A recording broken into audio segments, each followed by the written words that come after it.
गरीब की बारिश। शहर की कच्ची बस्ती में एक गरीब मजदूर कालू रहा करता था। कालू के घर में उसकी पत्नी जानकी थी। जानकी लोगों के घरों में झाड़ू पोछा करके कुछ पैसे कमा लेती थी और वहीं कालू किसी तरह मेहनत मजदूरी करके 2 वक्त की रोटी का जुगाड़ कर लेता था। कुछ दिनों से हो रही बारिश के कारण कालू की मजदूरी बंद हो गई थी।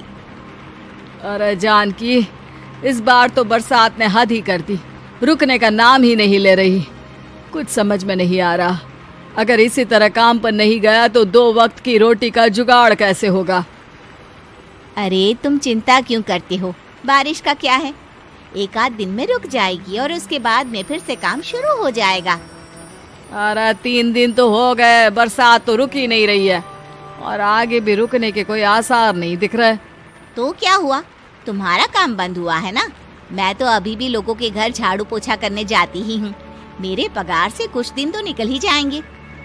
अरे घर का खर्चा तो हम किसी तरह चला लेंगे जानकी, लेकिन ये जो छत टपक रही है इसका क्या करेंगे? ये बात तो आपकी सही है।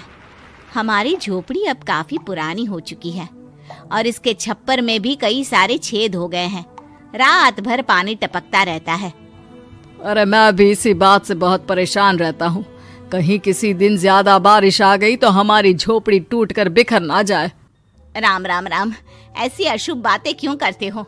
अरे ऐसा कुछ नहीं होने वाला। ये झोपड़ी ही तो हमारा सब कुछ है। अगर यही नहीं रही तो हम जाएंगे कहाँ? ठीक है जानकी, जब तुम्हारी पगार मिल जाएगी तो कुछ पैसे बचाकर झोपड़ी के छप्पर की मरम्मत करवा लेंगे। शायद हमारी परेशानी कुछ कम हो जाए। ठीक है जी, अब ना ज्यादा परेशान मत हो। ये लो, खाना खा लो और सो जाओ। सुबह मुझे भी जल्दी काम पर जाना है। जानकी और कालू अपनी झोपड़ी में सो गए। रात को अचानक से बहुत तेज बारिश शुरू हो गई। धीरे धीरे बारिश का पानी कालू की बस्ती में भरने लगा। पानी भरते भरते झोपड़ी के बाहर तक पहुंच गया था। हे भगवान, ये क्या हो गया? बारिश का पानी तो हमारे घरों तक पहुंच चुका है। अब मैं काम पर कैसे जाऊंगी? रहने दो जानकी, तुम आज काम पर मत जाओ। ऐसे पानी से निकल कर जाओगी और बीमार पड़ गई तो लेने के देने पड़ जाएंगे। लेकिन अगर नहीं गई तो मालकिन लोग नाराज हो जाएंगे। आप जानते हैं ना, बड़ी मुश्किल से 1 दिन की छुट्टी भी नहीं देती है। अरे लेकिन जानकी, झोपड़ी के बाहर तो पूरी बस्ती में पानी भरा है, तुम जाओगी कैसे? जानकी जैसे तैसे करके काम पर चली जाती है, लेकिन अगले दिन फिर से बहुत ज्यादा बारिश होती है और बस्ती में ज्यादा पानी भर जाता है। आज तो मैं तुम्हें किसी भी तरह काम पर नहीं जाने दूंगा। अरे अगर तुम्हें कुछ हो गया तो क्या होगा? ठीक है, तुम ठीक ही कहते हो। आज नहीं जाती। अगर मालकिन नाराज हो गई तो मना लूंगी किसी तरह। अरे मनाने वाली क्या बात है? जब तुम बताओगी कि हमारी झोपड़ी में पानी भर गया है तो वो खुद ही समझ जाएंगे ना।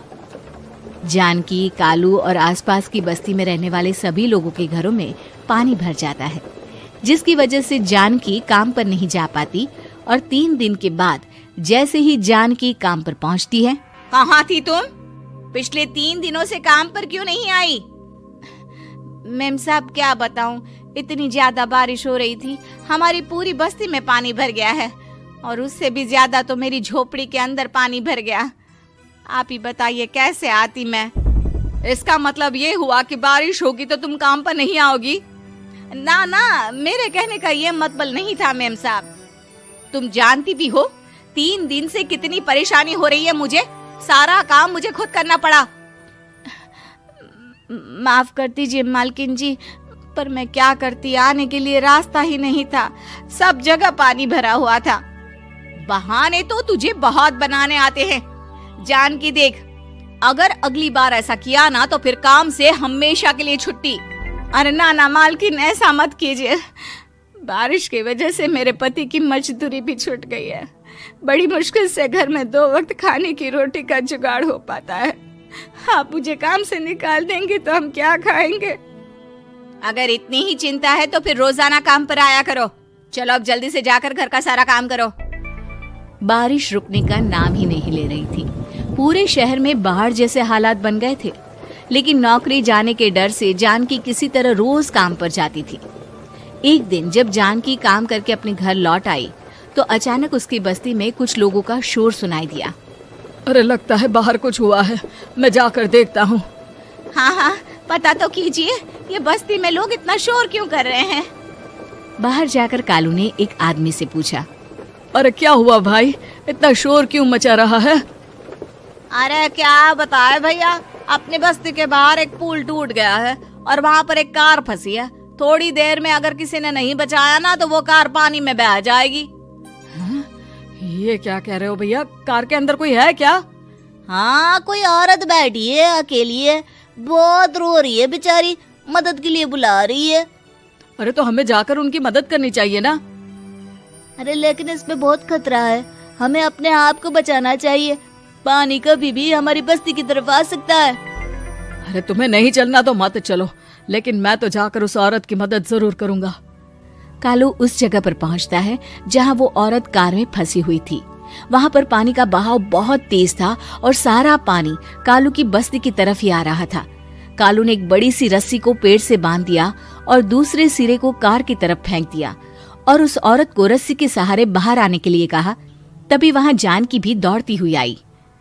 अरे ये तो मेरी मालकिन है, जिनके यहाँ मैं काम करने जाती हूँ। अरे मैडम जी, आप डरिएगा मत, आपको कुछ नहीं होगा। आपकी गाड़ी को भी मैंने रस्सी से बांध दिया है। थोड़ी देर में पानी का बहाव कम हो जाएगा, फिर हम आपकी कार को भी बाहर निकाल लेंगे। क्या तुम जानकी के पति हो? हाँ हाँ, जानकी मेरी ही पत्नी है, आपके यहाँ काम करती है ना। लेकिन मेम साहब, आप यहाँ पानी में कैसे फंस गई? अब क्या बताऊं, मैं अपनी सहेलियों के साथ पिकनिक पर गई थी, वहीं से लौट रही थी। अचानक पानी का बहाव तेज हो गया और मेरी गाड़ी फंस गई। अरे कोई बात नहीं मालकिन, अब ना आप बिल्कुल सुरक्षित हैं।